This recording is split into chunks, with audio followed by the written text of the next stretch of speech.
inform all participants that today's conference is being recorded. If you have any objections, you may disconnect at this time.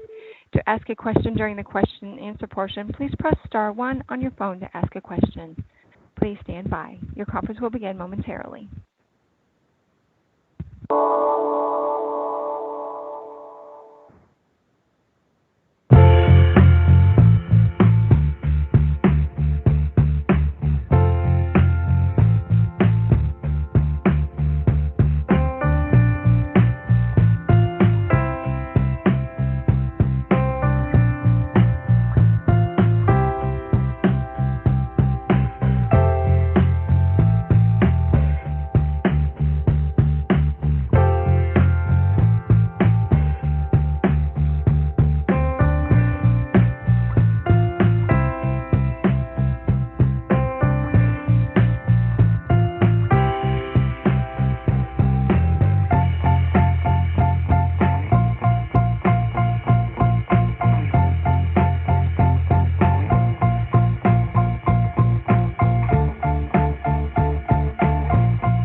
Welcome and thank you for standing by.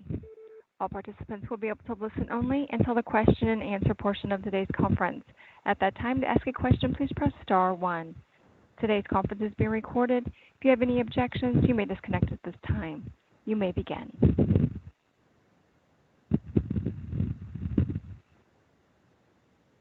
Good afternoon, everyone. I am Steve Seislow from NASA Communications. We are here today for the Post-Flight Readiness Review Media Telecon ahead of the launch of Crew 7 and the return of Crew 6. Our participants today are Ken Bowersox, Associate Administrator for Human Exploration and Operations Mission Directorate at NASA, Steve Stitch, Manager of the Commercial Crew Program for NASA, Joel Montalbano, Manager of the International Space Station Program for NASA, Emily Nelson, Chief Flight Director, Bill Gerstenmaier, Vice President, Build and Flight Reliability at SpaceX, Frank Devin, Program Manager, International Space Station for the European Space Agency, or ESA, Junichi Sakai, Program Manager for the International Space Station from the Japanese Aerospace Exploration Agency, or JAXA, and Amir Al-Saya El-Ghafari, Assistant Director General, Aerospace Engineering Sector at Mohammed bin Rashid Space Center in UAE. Crew 7 getting ready to launch Friday morning, and first up is Ken Bowersox. Hey, thanks, Steve, and thanks to everybody online for joining us this evening or morning or whatever it is where you are. I know we've got folks that link in sometimes from all around the world. The space station is as busy as ever as we approach our 23rd year of continuous human presence with our international partners. One more step in our journey is completion of the flight readiness review for the Crew 7 mission, as well as a return of the Crew 6 astronauts. It was a good review today of the Falcon 9 rocket, the Dragon spacecraft. We talked about the crew and the status of the space station. At the conclusion of the review, everybody polled go, and we're proceeding towards a launch at 3:49 a.m. Eastern Time on Friday for Crew 7. And then the return of Crew 6 will be roughly 5 days later, 5 or more days later, depending on weather. And so I won't say a date. We'll do that when the conditions are right to bring the crew home. The FRR is a really great part of our process here at NASA. We bring a lot of folks together. We all talk about the mission. We have a chance to air any dissenting opinions that may have come up during the reviews. But it's just one step There's lots of other reviews that happen ahead of the final flight readiness review at different levels throughout the organization, each with a greater and greater degree of thoroughness and detail, working up to that final readiness review at the agency level. I want to thank all the folks here with me, all of our international partners, and all of our program and our commercial partners who helped make all those reviews possible, who gathered all the data and did all the work to prepare us for the review today and get us to a go for the launch for Crew 7. And now to share some of those details, I'll pass this over to Steve Stitch. Thanks, Ken, and thanks to all the reporters and for the interest of joining us this evening. I also like to thank the entire NASA and SpaceX team for all the hard work to get to the flight readiness review today. It's kind of like the tip of the work that you see today. I mean, all the reviews, all the engineering analysis, all the inspections of the vehicle, a tremendous amount of work. As Ken said, we all pulled go today to proceed toward launch, 3:49 a.m. Eastern on this Friday, the 25th. That docking time for a launch this Friday would be 2:02 a.m. Eastern, one day later on Saturday, August the 26th. And we do have backup opportunities as well for launch on Saturday and Sunday as well, so if we need those. The vehicle is doing well. The vehicle rolled out to the pad. The launch vehicle and Dragon are in the vertical configuration, and right now the teams are preparing the vehicle, getting the Dragon ready for what's called a dry dress or a rehearsal where the crew will go out, get in the vehicle. The entire team will practice the timeline all the way from when the crew suits up, gets out into the vehicle, close the hatch, and prepare for the launch, just like we would on launch day. That T0 time, we practice it just like it would be. It will be early Tuesday morning at 3:49 Eastern would be the T0 for that practice run.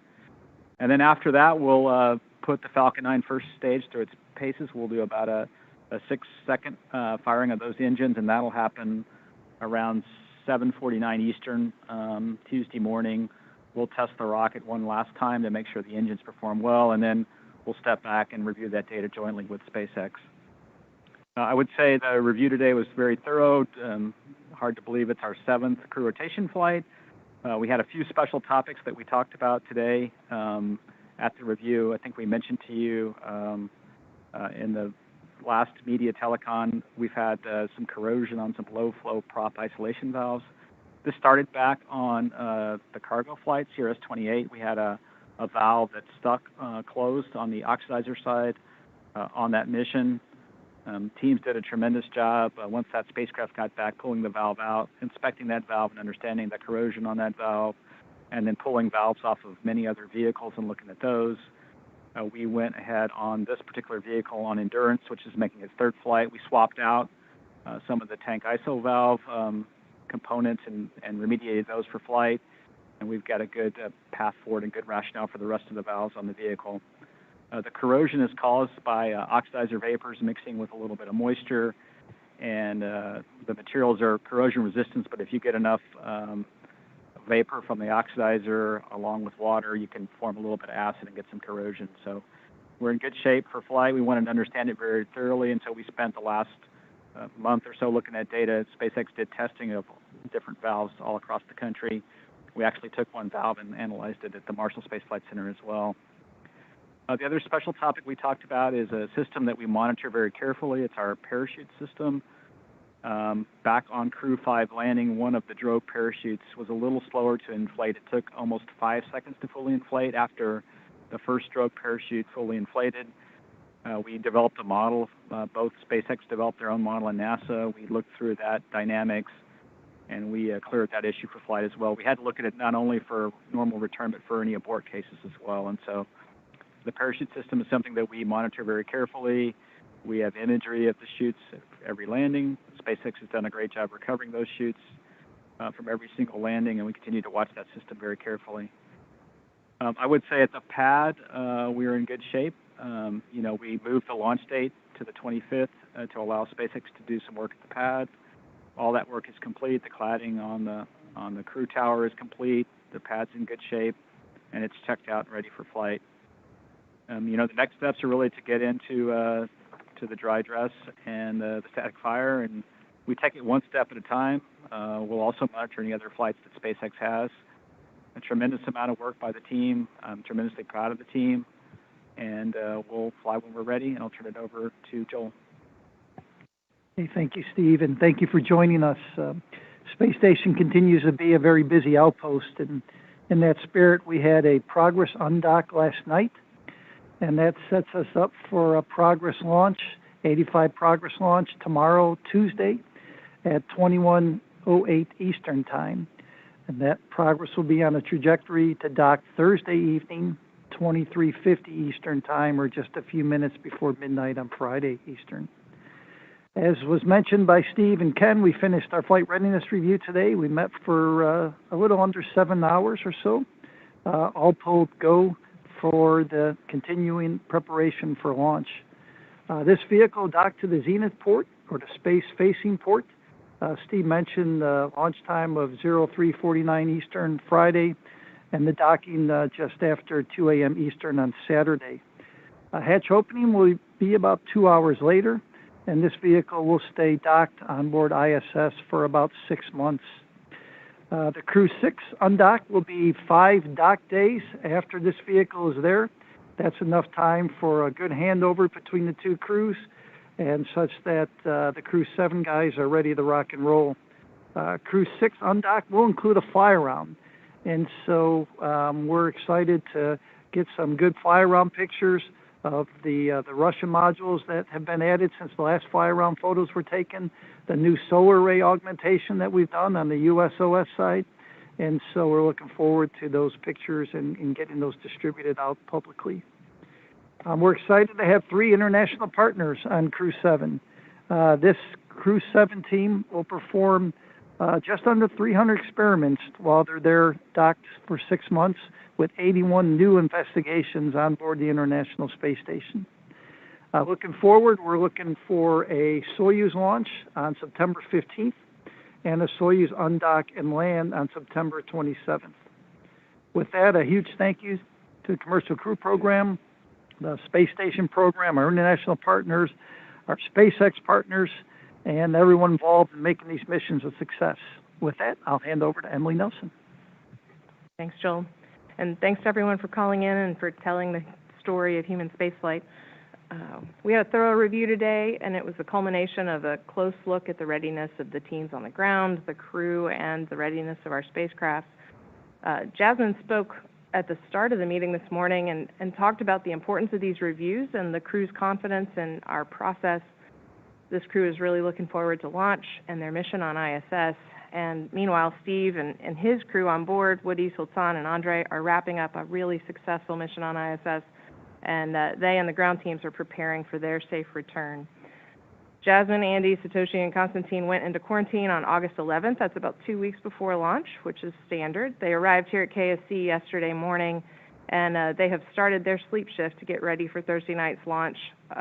After their next big milestone, which is dry dress tonight, as Steve discussed, they're going to have a few more meetings through the week. They'll get a briefing on the weather for launch each day. But beyond that, they're going to spend a few days resting and focusing on time with their families before they get ready to strap in and launch into space. And with that, I'll hand over to Bill. Thank you, Emily. Again, the flight readiness review was a very thorough review today.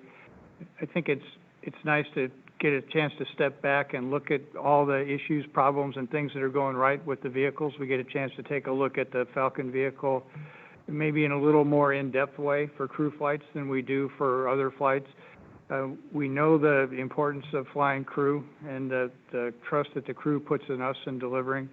You know, SpaceX's job is really to deliver crew safely to the space station and return them safely from station. We treat that extremely seriously as a company. We put every effort into crew missions. We don't treat them like other missions. They're special for us, and we make sure we're really ready to go and the hardware is really ready to go. And I think this review showed that the teams are ready and we're ready with our hardware and systems. We still have 2 big tests in front of us, the dry dress test to make sure that the vehicle meets the crew's satisfaction, they can get in and out of the vehicle, all the accommodations are good in dragging the way they expect, and then we'll do the static fire, or we'll get a chance to make sure the Falcon rocket is really ready to go fly, and that'll be a pretty rigorous test.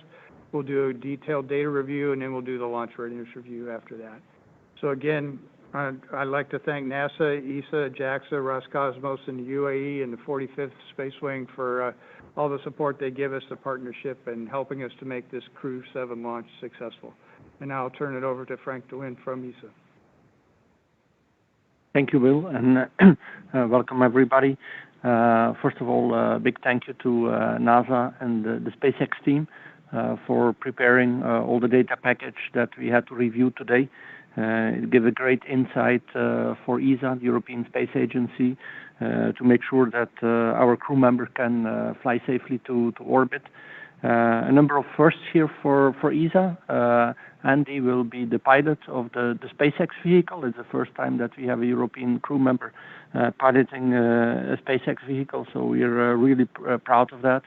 And Andy will also be the commander of the ISS crew in the later part of his stay for actually several months, 3 to 4 months as it's planned today. So we're really looking forward to that. For ESA, these are very important missions because they can show to our member states the importance of human spaceflight and the importance of the science program that we are doing. Since SpaceX came online, we have 4 USOS crew members, and this has really improved the science that we can do on board of the space station. We have much more science capabilities, much more science hours, or hours that the crew can spend on science, and this has been great for ESA, for European ESA member states, and for our science program. Another first in this mission is that we will also have the first European astronaut, project astronaut, flying on a commercial mission with Axiom, on Axiom 3, and so we will have again 2 European astronauts on board of the space station. And I think it was some time ago, at least 10 years ago, that we had that occasion, I think, except from a small handover, I think, between Samantha and Matthias at a certain point. So really excited for these missions and looking forward for the launch of Crew 7 on Friday morning.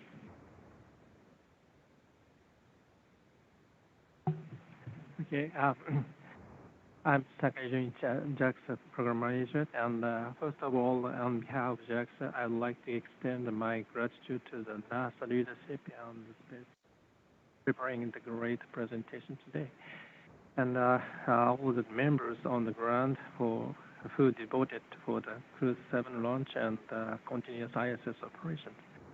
I'm honored to have this opportunity to announce the Japanese astronauts' flight, and as reported earlier, we have decided to go for the Crew 7 launch and Crew 6 return on the condition that something, but just including the astronauts Furukawa Satoshi are ready for the launch. This will be the first flight after the government, our government determined to extend ISS operation beyond 2024 last November. This is going to be the Satoshi's second long-term mission to the ISS. I believe that he will carry out a variety of the missions, which includes life, material, and physical science, and technological demonstration for future lunar exploration and post-ISS utilization with his excellent colleagues from international partners. This is confident that this progress won't stop and lead to our challenges to the Moon, Mars, and beyond. His expertise cultivated both in space and on the ground will contribute to the success in a variety of missions.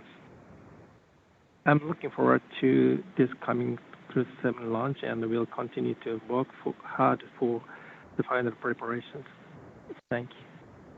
And hand over to MBRSC. Thank you, Junichi.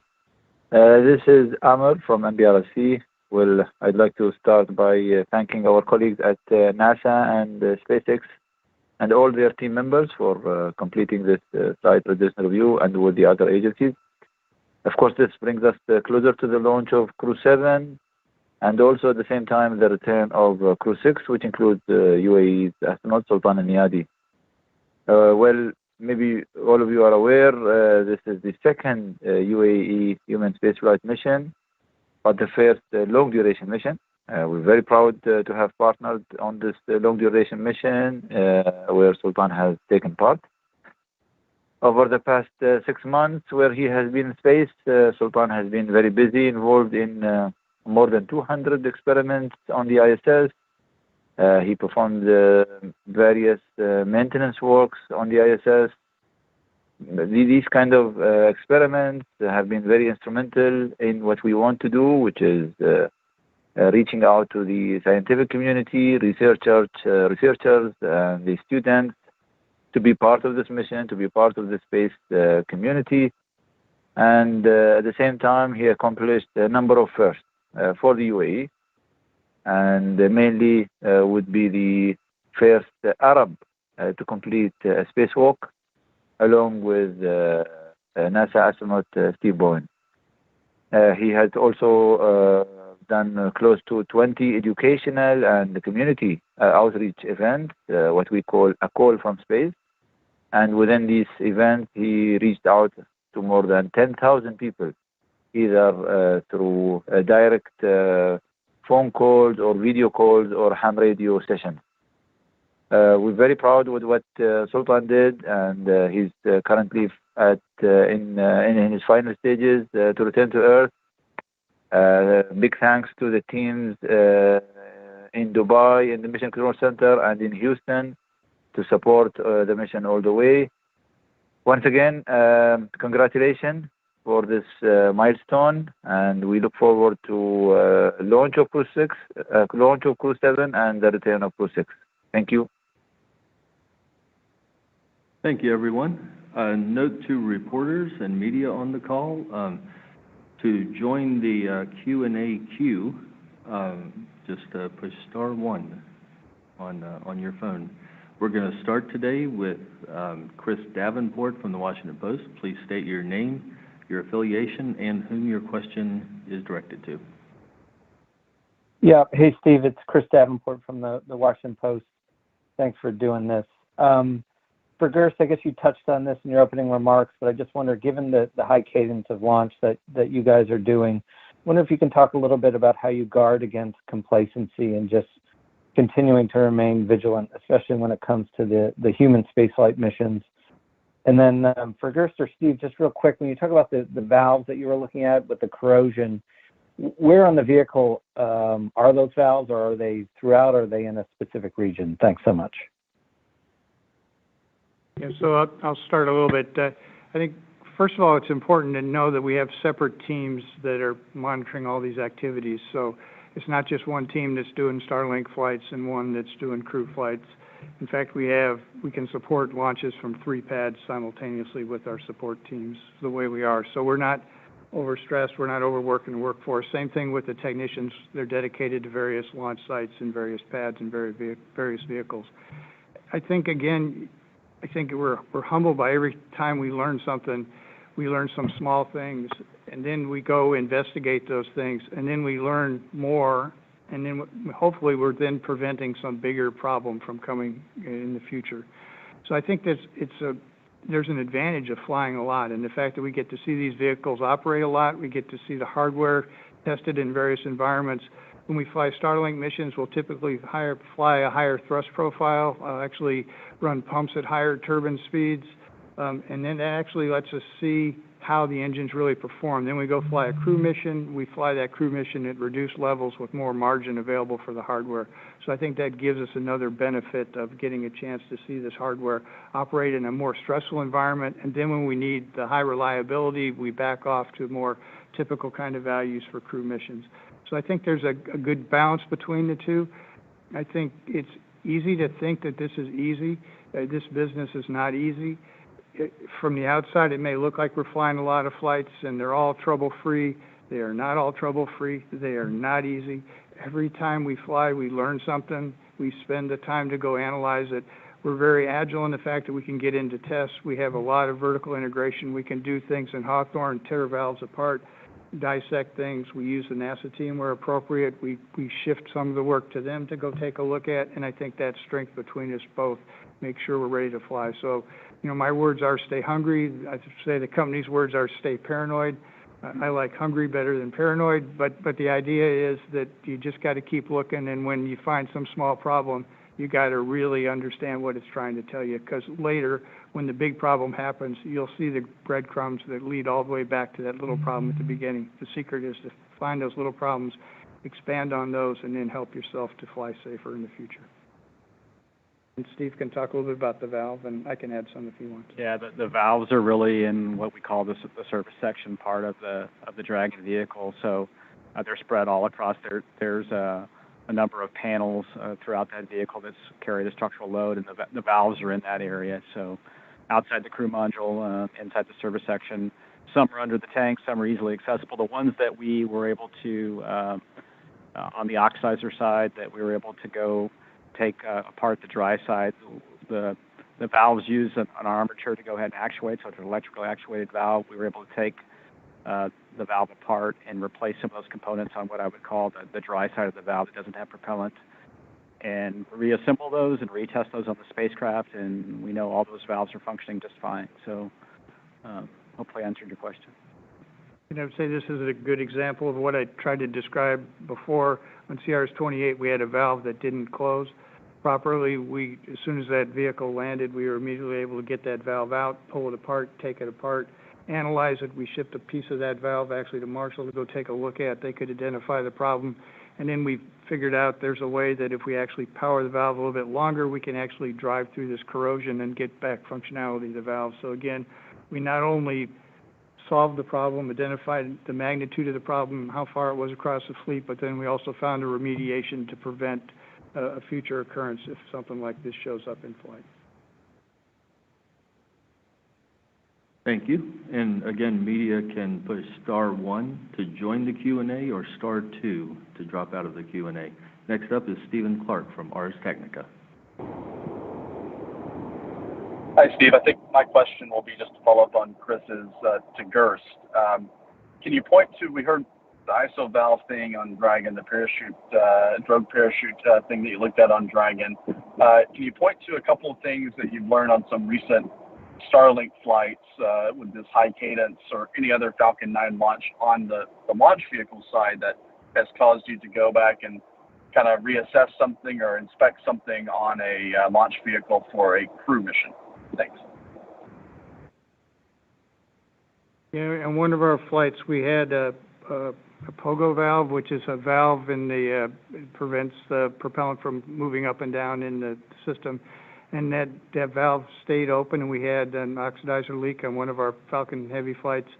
We were able to go in and inspect and see some corrosion in that valve. So again, we were able to then go inspect this vehicle, and we did an inspection to make sure that it was fine and okay to go fly. So I think that's an example of another valve, not one of these nitrogen tetroxide valves, but another valve in the oxygen system that had some salt water in it that ended up with corrosion. We were able to go find and remediate. We also had some cases where we saw some leakage in an acceptance test program of one of our valves on Falcon 9. We then went and investigated that particular leak and tried to understand where it came from. It came from an earlier step that was missed in a procedure, and then we said all the valves associated with that procedure were suspect, and then we're working through the process of identifying that all those valves are fine to go fly. So I think these are examples of things that we see on these other flights that carry forward and we can learn from and help prevent future problems. And I would add from a NASA perspective, I mean, the SpaceX flights for Starlink and others really help us out. SpaceX sometimes can fly a change that will cut in on a crew flight much later, but they'll fly an earlier Starlink flight. We can watch that new component or the change in the component, how it flies in the flight environment, and come back and look at the data and then get comfortable with it for a crewed flight.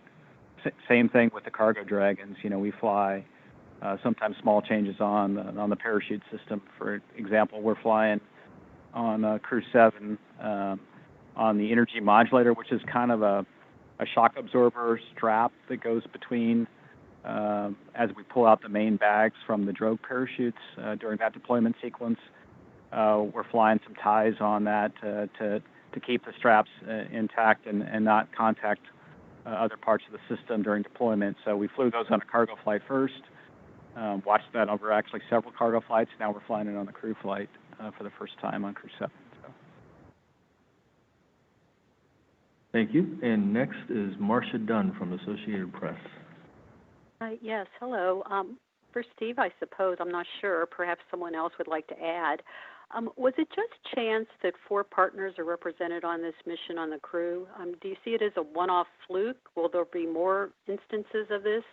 And what do you see as the value of having NASA occupying just 1 seat and sharing the other 3? Thank you. So this is Joel Marshall. I'll take a cut at that. So, we share the cost of operating the International Space Station across the partnership.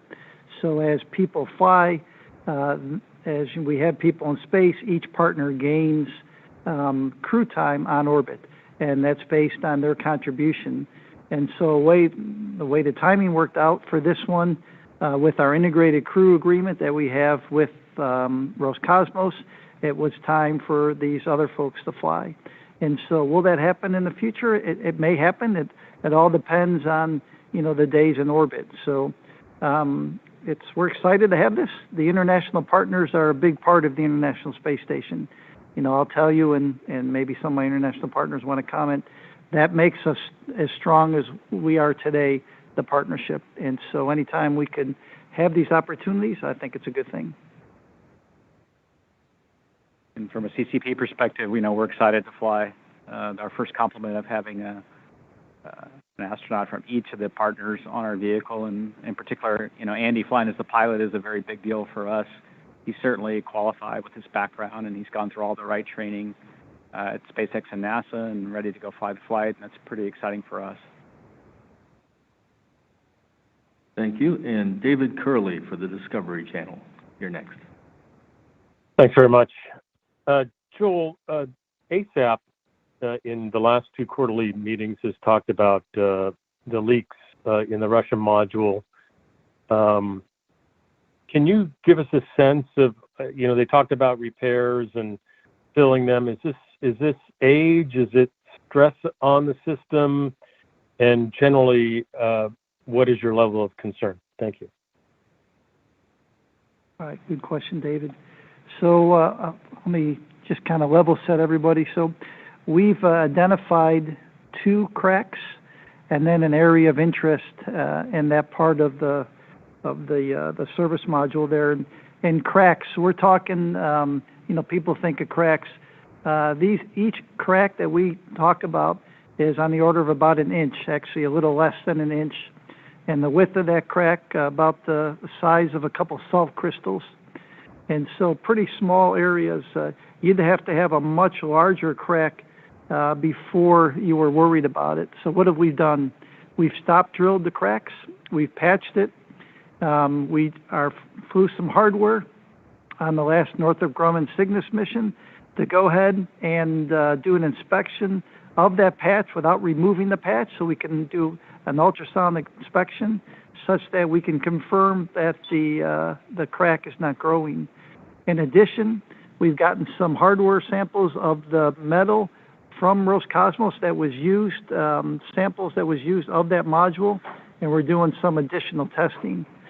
So while I'll tell you today the leak is less than a pound a day of air, we are watching it. It's something that we want to understand the root cause. We have a couple theories. The team's not ready to go ahead and say, yep, we've identified the root cause, but they do have some theories. I'm not concerned from a long-term standpoint. Today, it's more of a logistics challenge to make sure that we're replenishing that air. So from that standpoint, we'll continue to watch it. We'll continue to learn. We'll continue to do testing. And so in another probably towards the end of the year, I can give you an update on where we end up. Thank you. And Jeff Faust from Space News, you're next. Hi, Jeff Faust of Space News. Question for Steve Stitch to return to the valve issue. Is there any commonality between the corrosion you saw in the Dragon valves and the earlier corrosion issue with Starliner valves? And is there anything from the Starliner investigation that helped with the Dragon valve investigation? Thanks. Yeah, thanks for the question, Jeff. I would say the mechanism for the corrosion is somewhat similar, where we have on the valves an environmental seal that leaks a little bit of vapor across and into the dry side of the valve, which is the electrical part that actuates the valve, and then forms corrosion on the components inside combined with a little bit of moisture. So I would say we learned quite a bit from the investigation we did on Starliner, and it probably helped us a little get to the root cause a little bit faster on the Dragon valve issue. The materials inside the valves are a little different, and so the kind of corrosion is a little different between the Dragon valve and the Starliner valves.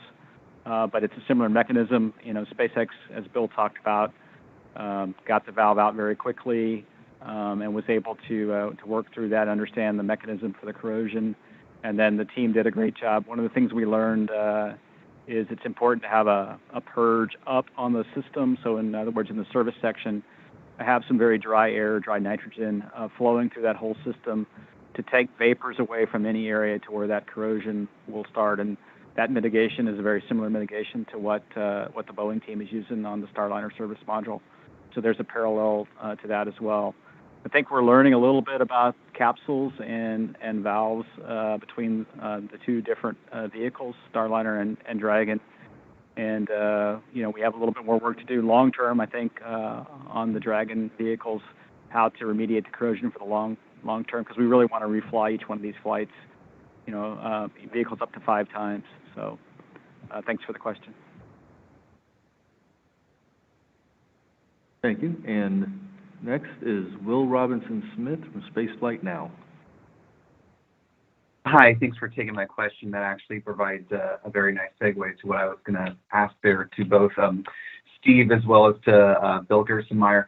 With the Crew Dragon Endeavour now being on its 4th flight coming back down, what have you learned, sort of taking a step back, big picture, about the longevity of the Dragon spacecraft? And, you know, what are kind of the last steps needed towards getting to that 5th flight? And then I guess question more specifically to Bill, can you update us on the progress of the upcoming Crew Dragon that's in the work now, expected to debut still in 2024, or what's the timeline now on that? Thanks. Yeah, I'll take the first part of the question. Yeah, I think we are learning one thing. The valves on the Crew 6 vehicle in orbit are cycling just fine, and so it is on its 4th flight, and when it returns, it would fly on its 5th flight. And so the tank ISO valves, which haven't had the corrosion removed from them, are working just fine. There's a manifold valve, which is a valve in between a set of pipe and the thrusters itself. Those are working just fine. So we know all those valves are working fine. What our plan really is to do is, when that vehicle gets back, is to go remove some of the valves, take a look at those, understand the corrosion. We know that vehicle has been in space longer. Actually, the corrosion sort of is remediated when you get into space. The vapor doesn't leak. There's no moisture to form. And so we'll take a quick look at that vehicle when we get back. We will likely remove some of the valves, and we'll have to step back and figure out what we do with the remainder of the valves in that vehicle. I'll let Bill answer the next part of the question. Yeah, I think another important thing is we also have, at McGregor, we do long-duration testing of valves and systems. So we have wetted systems and valves at McGregor, so we can actually look at the components and see how they perform over time. I think that helps with the certification kind of discussion. I think the thing we're learning is space, and then also getting splashed in the ocean is a little bit different than the environment at McGregor. So we're going to now improve our McGregor tests a little bit to get a little more high fidelity to tease out some of these problems to eventually get us to the certified life. But as you said, we're working on a new crew vehicle. It'll come sometime in 2024. Thank you. And next is Gina Sunseri, ABC Network News. Asked and answered. Thank you. Thank you, Gina. Next, from Kyoto News. Hi, I'm Yu Inokuchi for Kyoto News. I have just two quick questions on Crew 7 launch. Firstly, would you give us the estimated launch time on backup dates, that is Saturday and Sunday? And secondly, is there any concern about the weather at the moment for the launch on Friday? Thank you. Yeah, I've got the backup launch times for Saturday and Sunday. Saturday, August the 26th, the launch time would be 3:27 a.m. Eastern Time. And then for Sunday, August the 27th, would be 3:04 a.m. Eastern Time. I would say on the weather, we've just started to take a look at the weather. One thing that's favorable for us relative to Florida weather is the launch time being 3:49 a.m. in the morning. Typically don't get convective activity that we get here in Florida in the afternoon, so that time is favorable. And then we get a little closer and we'll start looking at the abort weather up the East Coast and see if there's anything that would affect the abort weather. So I don't have a probability of violation or go weather for launch, but we'll start looking at that tomorrow. Thank you. Thank you. And our last question comes from Ken Kramer, Space Up Close. Hi, thank you for doing this, and good luck on Friday. My question is for Frank Davina. Could you please give us an update on the European robotic arm? I know some spacewalks were done. Can you tell us, is that work? Is it operational yet? What will it be doing? And could you also tell us a little bit more about the Axiom 3 mission? Who will be flying, when, why, and why are you doing that? Thank you. Yes, on the European robotic arm, the European robotic arm has been fully qualified and commissioned together with our colleagues from Roscosmos and Energia in the May-June time frame this year. There was actually a first operational mission that took place, I think, on the 7th or the 8th of August this year as well, where it was used by the Russian crew member as well. Fully by the Russian crew members.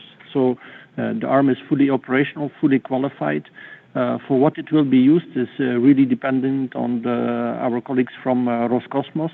As part of the agreement, the arm has been transferred to Roscosmos. It's now their property, and so it's for them to fully use it for the operations of their segment. It was built, of course, to help them with installation, for example, of science payloads at the outside of the Russian segment with the Russian airlock that actually the European robotic arm has relocated on the MLM, and so science experiments can be taken out of the airlock and positioned on the Russian segment. But this is just one example. It can be used for many things. On the Axiom 3 mission, why are we doing this? Of course, ESA has a lot of member states. We have in total now 22 member states that are part of our Terra-Nova program. All our member states have, of course, the inspiration or the aspiration to have countrymen fly to space, to have their astronauts as well fly to space, to have an inspirational program for their citizens, to have an educational program, but to advance science and technology in their respective countries.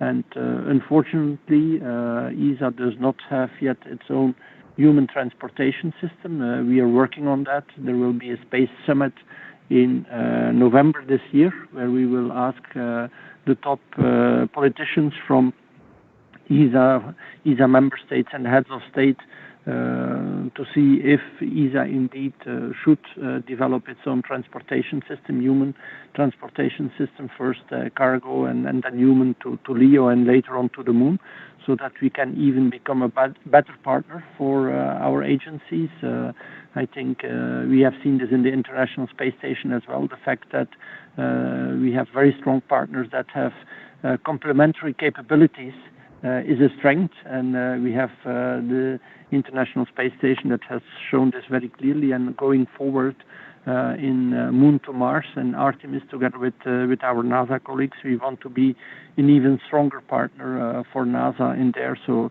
that counts in that endeavor. But until we have our own transportation capability, of course, our member states also want to fly their countrymen or countrywomen to space.